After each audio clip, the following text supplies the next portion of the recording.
अस्सलामुअलैकुम दोस्तों, तव्हांखे ॿुधाईंदा हलूं तकरार ड्रामे जी नेक्स्ट एपिसोड जी पूरी मालूमात ऐं नई अपडेट। दोस्तों, सिंध टीवी प्रोडक्शन जेका मतिलबु सिंध टीवी जो ही ड्रामो हली रहियो आहे, सिर्फ़ु इहो ई टाइम ट्रेनिंग में आहे। लेकिन तव्हांखे ॿुधाईंदासीं त हाणे मूसा खे ज़मानत ते नवाब खान हिकु ॿ किस्तनि खां पोइ जेल मां आज़ादु कराईंदो। लेकिन मूसा जे दिलि में दरिया खान इहो वहम विहाए छॾियो आहे त नवाब खान पाण ईअं कयो आहे, लेकिन तोखे छॾाए हा उते छॾाए सघे पियो। लेकिन मूसा जे दिलि में इहो वहम वेहिजी वियो आहे त नवाब खान मूं ॾांहुं अञा एतिरो सचो न आहे।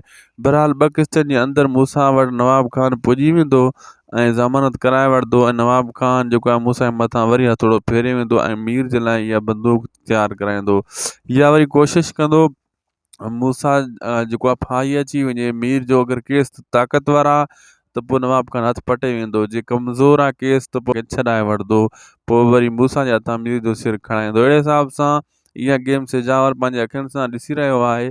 सिजावर खे ख़बर आहे इन्हनि खे निपटाए करे पोइ नवाब खान असांजो रुख़ कंदो। ऐं अचण वारी किस्त में तव्हां इहो बि ॾिसंदो दोस्तो त हाणे मीर खे फ़िलहालु सचाई जी ख़बर न पवंदी त सचाई असल में हुई छा।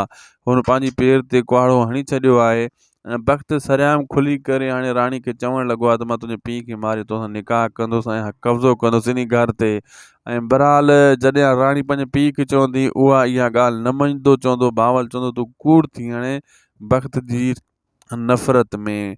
ऐं अचण वारी किस्तनि में घणा सीन थियण वारा आहिनि दोस्तो, ऐं बहितरीनु हाणे ड्रामो अञा अॻिते थींदो वेंदो जीअं।